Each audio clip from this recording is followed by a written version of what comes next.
Visi saya itu menjadikan siswa SMK Prima Mandiri Sejahtera Makassar menjadi siswa yang berkualitas, berpotensi, berprestasi, inovatif dan bertanggung jawab.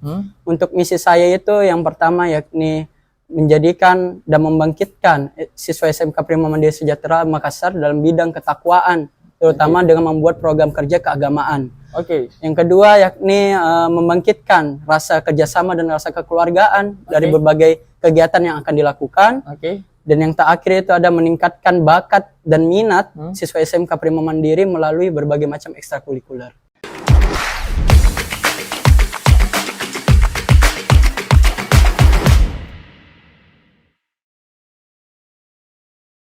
Assalamualaikum warahmatullahi wabarakatuh. Kembali lagi bersama saya Yuda Bimantoro di program Go to School Podcast OSIS, obrolan seputar siswa by Kabar Kota Sulsel.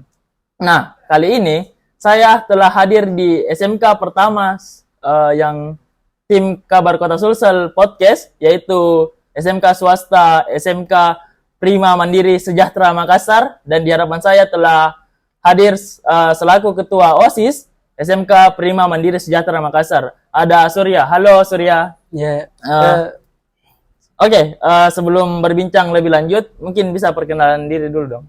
Sebelumnya perkenalkan, nama saya Surya Eka Saputra. Saya kelas 3 Farmasi. Saya selaku ketua OSIS SMK Prima Mandiri Sejahtera Makassar periode 2023-2024. Nah, kalau boleh tahu, ini SMK Prima Mandiri Sejahtera Makassar di bidang apa? Dia di bidang kesehatan kah atau gimana? Tolong dijelaskan dulu. Baik, saya jelaskan dulu ya Kak. Ya. SMK Prima Mandiri Sejahtera Makassar itu termasuk sekolah dalam bidang kesehatan. Kesehatan, Kak. Ya. Terutama dia bidang kefarmasian dan keperawatan. Keperawatan. Iya, Kak. Berarti di SMK Prima ini ada 2 jurusan ya? Iya, ada 2 jurusan, Kak. Pertama farmasi dan kesehatan. Iya, Kak, ada 2. Surya sendiri? Saya sendiri itu kefarmasian, Kak. Kefarmasian. Oke. Nah, kalau boleh tahu kenapa Surya pengen masuk di SMK Prima ini? Yang pertama memang saya minat sama jurusannya, Kak. Sama jurusannya ya? Suka sama jurusan farmasi karena dulu memang waktu SMP saya sudah minat memang untuk masuk farmasi. Yang kasih inspirasi Surya untuk pengen jadi farmasi ya siapa? Yang pertama memang minat, yang kedua itu ada inspirasi dari orang tua saya. Orang tua. Oke. Berarti orang tua apoteker. Iya. Oke. Surya sendiri mau jadi apoteker? Iya, mau jadi apoteker. Nah, untuk kesibukan sehari-hari, Surya ngapain gitu? Ya, kesibukan saya sama seperti pelajar lain. Saya bersekolah kalau pagi kan. Iya. Ya, sampai sekolah ya pastinya belajar. Setelah belajar pasti saya juga fokus. Saya perhatikan juga bagaimana organisasi yang saya naungi ini, OSIS. Tapi ada tidak pembeda dari SMK lain? Kan di sini SMK di bidang kesehatan ya. Yeah. Otomatis mungkin ada hal yang bikin berbeda budayanya. Ada tidak? Yang di sini yang bikin berbeda itu caranya mengajar, Kak. Saya suka cara mengajar di sini, di mana guru-guru di sini sering menerapkan sistem presentasi dan laboratorium. Ada 2 itu. Berarti Surya sendiri sering presentasi dan laboratorium? Iya, saya sendiri pribadi sering presentasi dan laboratorium. Berarti kalau sering laboratorium, sering kerja laporan dong tentunya? Iya, pasti, sering. Pasti. Nah, pembuatan laporannya gimana? Untuk sistem pembuatan laporan di sini, untuk tugas-tugas laporannya, Kak, itu ditulis secara manual, dengan tangan, tidak pakai komputer begitu. Tidak pakai komputer. Memang sih yang saya tahu juga farmasi kalau mengerjakan laporan pasti mengerjakan dengan manual. Iya, Kak. Sama seperti di sini gitu. Tapi dengan sistem pembelajaran mata pelajarannya samakah dengan SMK biasa atau enggak? Untuk mata pelajaran lain selain di bidang kesehatan ini seperti matematika dan lainnya masih ada ya? Iya, masih ada. Masih ada. Kembali ke Surya lagi. Organisasi apa yang Surya ikuti? Yang pertama itu saya selaku ketua OSIS-nya kan, berarti saya ikut OSIS. Yang kedua saya juga mengikuti Paskibra. Mengikuti Paskibra. Paskibra. Nah, kapan terpilih menjadi ketua OSIS? Nah, saya terpilih menjadi ketua OSIS itu bulan 3 2023 ini. Baru-baru ya? Iya, baru-baru saja. Nah, awal mula dan motivasi masuk OSIS? Itu awal mula dulu, pertama sekali saya sebelum masuk OSIS itu saya pribadi itu saya kurang percaya diri, Kak. Kenapa kurang percaya diri? saya susah bicara di depan umum, Oke. ya seperti itu. Terus? Selain itu saya cara berpikir saya di waktu masih SMP itu masih kekanak-kanakan. childish ya. Oke. Terus? Habis itu di dalam benak saya mau rubahlah diri saya. Masa saya mau begini terus? Betul. Akhirnya saya putuskan saya harus coba organisasi. Baik juga orang yang menyarankan dengan organisasi bisa melatih public speaking, cara berpikir. Jadi saya mencoba untuk mendaftarkan OSIS. OSIS. Ya. Oke. Pertama kali masuk OSIS kelas 10 semester 1. kelas 10 semester Ya. 1. Terus usaha apa yang dilakukan Surya sebagai ketua OSIS sebelum terpilih menjadi ketua OSIS? Yang pastinya kan di dalam OSIS itu ada yang namanya public speaking, Kak. Ya. Saya itu hampir jujur ya, Kak, setiap malam itu saya belajar berbicara di depan cermin. Di depan Kak. cermin. Iya, supaya saya tidak grogi bicara di depan orang lain begitu. Oh, salah satu tips untuk bisa terlatih Iya, berbicara di depan umum ya bicara di depan cermin. Iya, Kak. Melihat diri sendiri. Iya, Itu Surya dapat ide seperti itu bagaimana? Itu awalnya kan saya cari di internet, Kak. Iya. Saya cari kalau untuk bisa berbicara di public speaking, berbicara di depan umum itu bagaimana sih caranya? Saya dapat di internet ada salah satu metodenya yaitu berbicara di depan cermin, Kak. Oke. Nah, sebelum menjabat sebagai ketua katanya Surya pernah jadi wakil ketua OSIS juga ya? Iya, benar sekali. Itu di kelas? Itu saya di kelas 10 semester 2 saat ingin naik ke kelas 11. Oke, berarti menurut saya itu terbilang cepat ya untuk menjabat pengurus inti seperti itu. Nah, boleh diceritakan kenapa bisa menjabat wakil ketua OSIS di kelas 10 itu? Oke. Baik, dulu itu waktu saya kelas 10 semester 1, Kak. Ya, ada namanya perekrutan anggota OSIS. Perekrutan. Itu saya sesuai yang tadi saya bilang, saya berminat lah untuk mengasah kemampuan diri saya. Akhirnya saya daftarkanlah diri saya. Di situ dilakukanlah LDK oleh pengurus OSIS tersebut. Lalu dari semua itu jumlah siswa ada 36 siswa total, Kak. 36 siswa yang ikut LDK. Tapi di dalam LDK itu ternyata disaring, Kak. Disaring lagi, menjadi 24 orang. Nah, 24 orang inilah yang akan menjadi anggota OSIS. Menjadi anggota OSIS, Terus? Di situ saya sudah mendapatkan sertifikat LDK. Begitu ada pemilihan ketua OSIS dan wakil ketua OSIS, saya di situ dilihat memiliki potensi yang tinggi, Kak. Karena kan saya memang sudah berlatih, apalagi saya semenjak LDK saya sudah sangat berlatih. Jadinya saya dilihat di situ berpotensi tinggi, jadi saya dipasangkan dengan salah satu ketua OSIS Senior berarti senior. Oh, tapi kenapa bisa Surya yang terpilih? Padahal banyak kan angkatan Surya juga yang ikut LDK tentunya kan. Tapi kenapa Surya yang bisa terpilih? Memang cuma Surya yang berkompetensi. Ya karena sebelumnya itu dipilih, memang ini pengurusan OSIS melihat dia mewawancarai. Kira-kira bagaimana sih, mana sih yang bagus public speakingnya, cara berpikirnya dengan melalui wawancara itulah saya diambil menjadi salah satu. Tapi apakah Surya siap waktu itu? Sebetulnya kalau dulu dibilang tiba-tiba kan jadi wakil ketua OSIS gitu. Saya masih ragu-ragu gitu. Kan namanya baru belajar. Tapi saya bulatkan di dalam tekad saya untuk mencoba. Saya harus mencoba, nggak mungkin saya harus mencoba. Berarti dari awal mencoba, nanti lama-lama terbiasa seperti itu ya? Kan dulu juga pertama malu-malu, tapi alhamdulillah sekarang. Tapi ada ketakutan sendiri tidak sebelum terjun menjadi wakil ketua OSIS? Apalagi mungkin ada yang iri terhadap Surya mungkin. Untuk yang iri mungkin ada, tapi saya sendiri tidak tahu siapa yang iri nih. Tapi saya tidak memikirkan perkataan orang lain, saya tidak pikirkan itu urusan mereka lah. Betul. Nah, menurut Surya, kompetensi apa yang harus dimiliki baik skill maupun perilaku untuk menjadi seorang ketua OSIS? Untuk perilaku yang dimiliki itu yang terutama pasti itu public speaking. Saya sudah ulangi. Public speaking. Terus selain yang kedua itu jiwa kepemimpinan, Kak. Jiwa kepemimpinan. Jiwa kepemimpinan.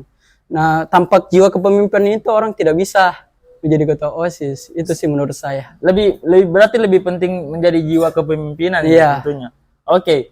Kalau boleh tahu visi dan misi Surya menjabat sebagai ketua OSIS? Untuk visi saya itu menjadikan siswa SMK Prima Mandiri Sejahtera Makassar menjadi siswa yang berkualitas, berpotensi, berprestasi, inovatif dan bertanggung jawab. Untuk misi saya itu yang pertama yakni menjadikan dan membangkitkan siswa SMK Prima Mandiri Sejahtera Makassar dalam bidang ketakwaan, terutama dengan membuat program kerja keagamaan. Yang kedua yakni membangkitkan rasa kerjasama dan rasa kekeluargaan dari berbagai kegiatan yang akan dilakukan. Dan yang terakhir itu ada meningkatkan bakat dan minat siswa SMK Prima Mandiri melalui berbagai macam ekstrakurikuler. Gitu Kak. Tadi yang saya tekankan soal program keagamaan. Berarti ada program keagamaan juga ya, di ada. prokernya Surya? Ya, ada. Terutama itu kalau setiap hari kita adakan sholat duha Kak. Sholat duha? Iya, diwajibkan kepada semua yang beragama Islam di sekolah ini. Itu memang termasuk prokernya Surya atau memang dari budayanya dari SMK Prima itu sendiri? Alhamdulillah itu kami ciptakan dari proker saya sendiri. Saya ingin ciptakan baru hal berarti baru. ada inovasi baru ya? Iya, gitu. saya ingin ciptakan. Setahu saya kan kalau budaya untuk sholat duha itu kan ada di sekolah-sekolah Islam tentunya, ya kan? Tapi ini kan yang terbilang di bidang kesehatan, tiba-tiba ada inovasi seperti itu. Ya, karena saya berpikir kan kita ndak cuma harus fokus sama kesehatan atau bidang yang kita pelajari. Kita juga harus fokus terutama ke Tuhan. Ke Tuhan jadi juga, betul. Nah, menurut Surya sendiri, apakah Surya termasuk orang yang mudah atau orang yang terorganisir atau mudah seperti tertata gitu? Menurut saya sendiri sudah cukup tertata lah untuk diri saya. Iya. Soalnya kan untuk menjabat sebagai ketua OSIS atau apalagi terjun sebagai pengurus OSIS, tentunya harus sesuai dengan organizer kayak begitu. Jadi kayak harus tertata seperti begitu. Ya, seperti sebelumnya itu juga butuh latihan. Iya. Saya itu juga lakukan latihan agar mulai dari hal-hal kecil seperti kebiasaan di rumah supaya tertata. Berarti Surya termasuk orang yang disiplin tentunya. Cukup disiplin. Berarti. Nah, menurut Surya, arti kepemimpinan buat Surya itu apa sih? Kepemimpinan itu adalah suatu sifat yang harus dimiliki seorang pemimpin, di mana seorang pemimpin ini harus dapat merangkul semua anggotanya dalam satu solidaritas dan kerjasama. Begitu Kak, menurut saya. Itu menurut Surya. Tapi gaya kepemimpinan Surya yang diterapkan di pengurus Surya apa?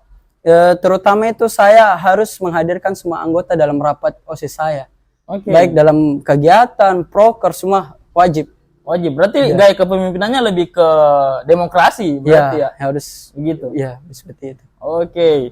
Tapi memang Surya sudah mantapkan bilang ketika saya nanti jadi pemimpin, gaya kepemimpinan saya harus demokrasi seperti itu. Memang saya sudah tanamkan sebelum saya jadi pemimpin, saya itu harus bisa bikin anggota saya merasa nyaman. Begitu juga tetap harus menjalankan tugasnya sebagaimana. Bagaimana OSIS dapat mengelola sumber daya, baik itu siswa, baik itu materi, baik itu lingkungan sekolah, yang tersedia secara efektif dan efisien? Ya, untuk sumber daya siswanya sendiri itu kan seperti tadi kita rekrut anggotanya, kita rangkul bersama-sama. Setelah kita proker itu kita sampaikan dulu bagaimana proker kita seperti sholat duha. Seperti itu. Untuk sumber daya lingkungannya sendiri kita gunakan berbagai macam fasilitas di sekolah. Salah satunya seperti laboratorium, aula, kita gunakan juga sebagai media pembelajaran, praktik juga ya. Seperti itu. Nah, sebagai ketos, bagaimana kamu mendengarkan aspirasi atau kebutuhan siswa di SMK Prima Mandiri Sejahtera ini? Ya, baik. Biasanya itu untuk aspirasi dari siswa lain, terutama dari kelas 1 sampai kelas 3 kan Kak, saya terima itu aspirasinya. Saya juga buatkan divisi humas, di mana divisi humas ini membuatkan kotak saran. Kotak saran, ada seperti itu ya? Kotak saran, sehingga semua siswa bisa menyampaikan bagaimana sarannya ke depan, sanggahannya, masukannya, seperti itu. Tapi ada tidak siswa yang sudah menyampaikan aspirasinya ke Surya? Untuk sampai sekarang sudah banyak, cukup banyak. Sudah banyak. Salah satunya apa yang menurut Surya, kayaknya menarik ini? Ya, itu salah satu sarannya yaitu literasi Quran. Literasi Quran juga ya? Ya, ada yang merequest untuk mengadakan literasi Quran. Tapi bagaimana Surya tanggapi hal yang seperti itu? Itu saya cukup tertarik sehingga saya ingin sepertinya membuat itu literasi Quran, program kerja literasi Quran. Tapi sudah terjalankah di pengurusan Surya? Untuk saat ini belum, karena itu aspirasi baru saja masuk. Oh, baru saja masuk. Oke. Dan cukup menarik. Dan cukup menarik. Selain itu, ada enggak aspirasi yang harus diwujudkan lagi? Aspirasi lainnya itu seperti pengetatan terutama dalam divisi ketiga. Apa itu ketiga? Keamanan, kedisiplinan, dan ketertiban.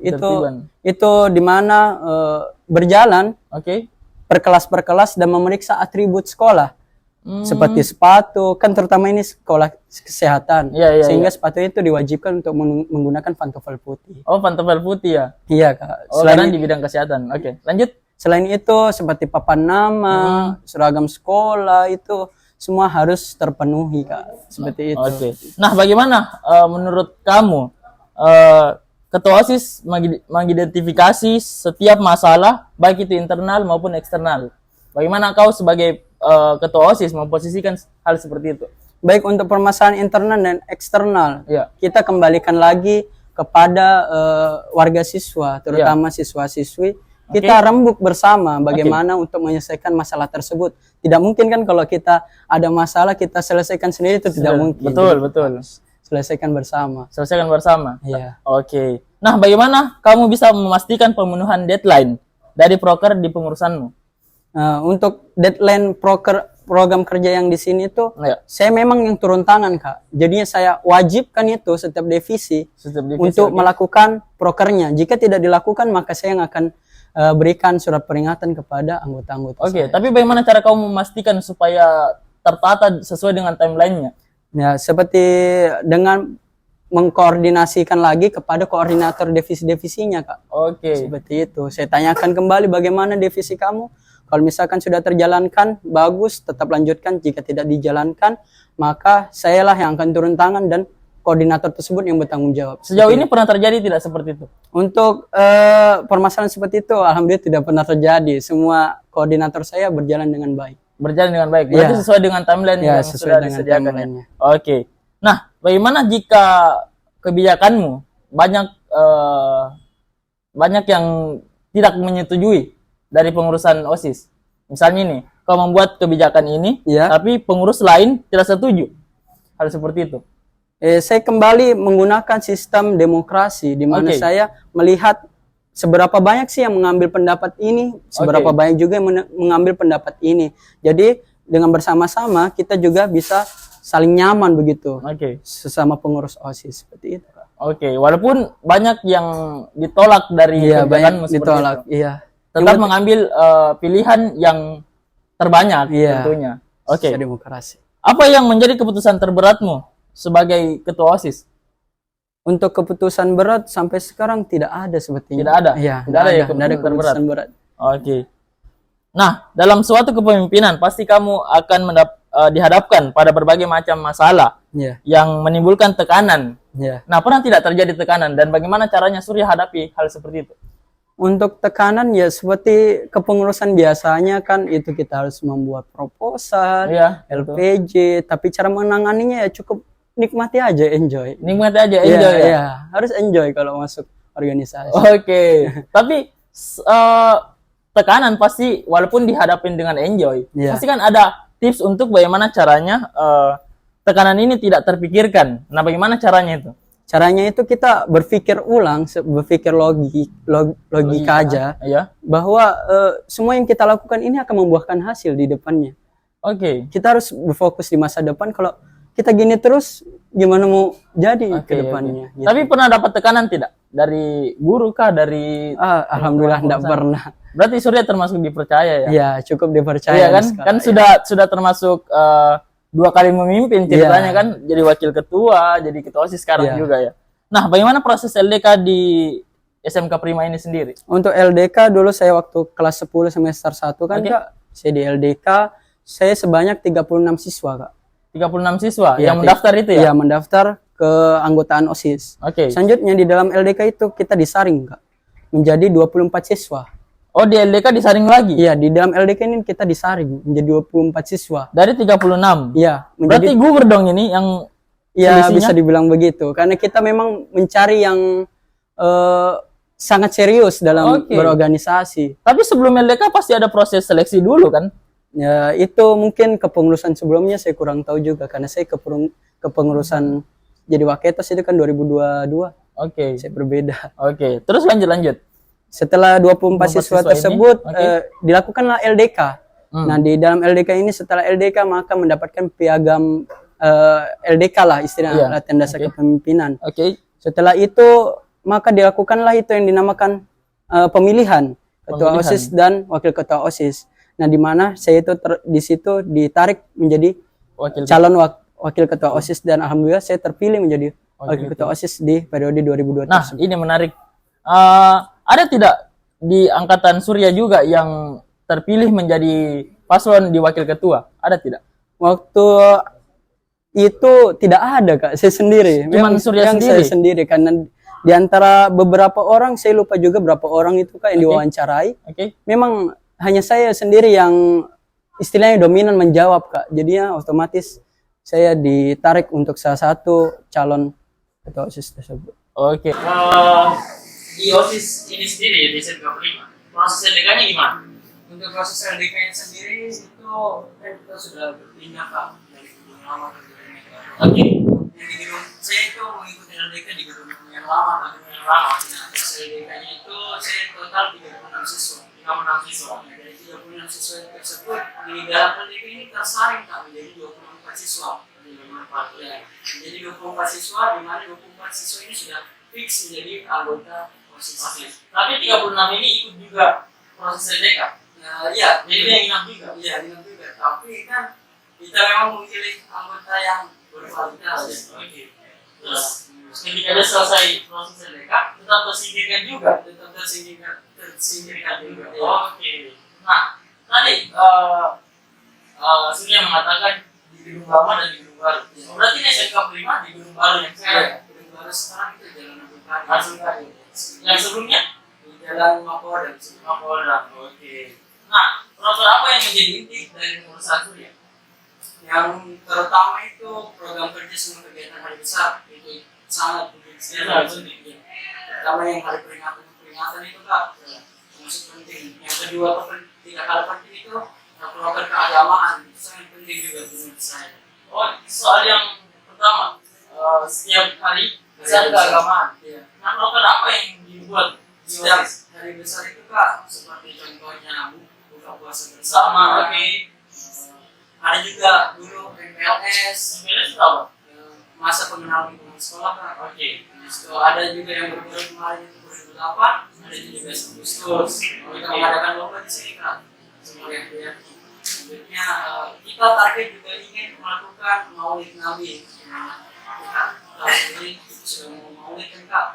Dan selanjutnya saya rencana juga bulan 2 itu ingin melakukan Isra Mi'raj. Jadi OSIS terutama untuk memeriahkan acara seperti itu. Nah, prestasi apa yang Surya pernah dapatkan selama jadi siswa di SMK 5? Untuk saya pribadi, prestasi yang saya dapatkan saya alhamdulillah dari dulu masih mendapatkan ranking 1. Dari SD kelas 1 sampai sekarang. Tapi pernah tidak ikut turun lomba? Kalau dulu SD, SMP saya sering berlomba, terutama kayak seperti lomba cerdas umum seperti itu. Tapi di SMK pernah tidak turun? Untuk di SMK saya lebih fokus ke organisasi asli berarti apalagi kemarin baru saja pengibaran orang. Nah, menurut Surya pengaruh OSIS untuk siswa itu gimana? Menurut saya sih sangat penting Kak. Dimana OSIS itu kan sebagai aspirasi, sebagai istilahnya wadah untuk cara penyampaian siswa, sarannya lah. Selain itu juga sangat pengaruh terhadap sekolah, di mana sekolah juga menjadi istilahnya menemukan tempat atau wadah untuk menerima semua itu aspirasi siswa tidak hanya secara langsung dari siswa. Nah, organisasi menurut Surya penting apa? Menurut saya pribadi, selain saya kan ingin meningkatkan kualitas diri saya, menurut saya sangat penting sih Kak, terutama di sekolah seperti ini. Tapi nanti ketika terjun di perkuliahan pasti ikut organisasi lain, pasti ikut. Nah, bagaimana cara membagi waktu antara organisasi dengan misalnya kesibukan yang lainnya? Tadi kan sudah mengatakan pasti, ya. Bagaimana caranya sudah membagi waktu? Untuk membagi waktunya, alhamdulillah cara pelatihan untuk paskibra di sekolah ini dan posisinya karena saya selalu ketua OSIS, jadi saya bisa demonstrasikan bagaimana karena baik juga anggota OSIS yang termasuk dalam paskibra. Jadinya saya berbincangkan dengan mereka, saya berbincangkan juga dengan anggota OSIS yang tidak masuk dengan paskib, bagaimana sekiranya kita cari waktu yang tepat. Jadi yang sekian untuk paskib, yang sekian untuk rapat OSIS. Tapi ada rapat OSIS Ya, saya enggak OSIS yang dibahas apa kalau minggu? Ya kembali lagi kepada koordinator divisi-divisi yang menjalankan tugas-tugasnya masing-masing, Pak. Oke. Ada berapa proker yang dibuat Surya di Perumusan Surya? Di perumusan saya itu berapa ya? Yang jelas itu dari hari besar itu ya, Uber, segala macam. Ya ada kayaknya sekitar 10. Tapi yang proker yang harus dilakukan di luar ada tidak? Yang harus dilakukan di luar ada sebetulnya, Kak, dan itu dilaksanakan oleh divisi humas, di mana divisi humas melakukan kolaborasi dengan sekolah lain, Kak, untuk melakukan suatu kegiatan. Nah itu kita baru saja ingin melakukannya untuk kolaborasi lomba mungkin. Lomba Di depan. Oke, ini ada sekedar informasi SMK 6 kalau tidak salah ya. Ini mengadakan lomba antar OSIS katanya. Nah, mungkin di SMK Prima ini yang khususnya di divisi humas ya, OSISnya mungkin bisa kolaborasi. Mungkin karena Jadi memperlihatkan lagi. mungkin saya konfirmasi dengan divisi saya, karena divisi humas ini bekerja sama juga dengan divisi Infocom untuk mendapatkan informasi dari luar. Oke. Nah, apa yang kamu dapatkan sebagai ketua OSIS untuk menunjang karirmu ke depan? Yang pastinya saya sudah bilang dari awal, saya mendapatkan efek public speaking cukup bagus. Oke. Selain itu saya dapat mengasah terus cara pola berpikir saya, terutama dalam bidang akademik saya, dalam bidang lain-lainnya juga saya bisa dapatkan dengan baik. Tapi selain dari skill public speaking, ada tidak skill yang hard skill yang menurut saya penting? Selain itu ada memimpin. Dengan memimpin ini kita bisa berlatih. Istilahnya saat nanti kita di dunia kerja kita menjadi manajer, bos, Iya, bisa berpengaruh. Dimana kita bisa merangkul semua anggota kita, menyusun semua masing-masing anggota di bagian mana. Seperti Nah, orang tidak sudah tertantang selama mengurus di pengurusan ini masih tertantang, entah itu tertantang karena ada hal proker yang mungkin inovasi buat Surya, tapi mungkin ditolak. Ada.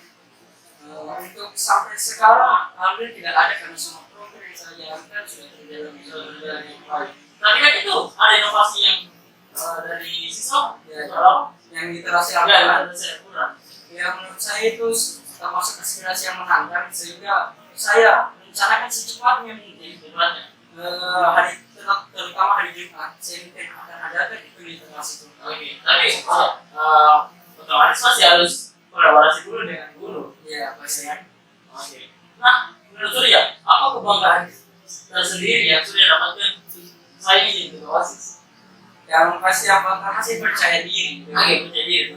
Dengan jadi ketua OSIS pasti saya kalau kemana-mana jalan di koridor kelas itu saya pede, saya ketua OSIS. Iya. Saya yang pegang alih semua anggota kepengurusan OSIS. Ya, jadi saya juga yang pegang program kerja OSIS di sekolah ini.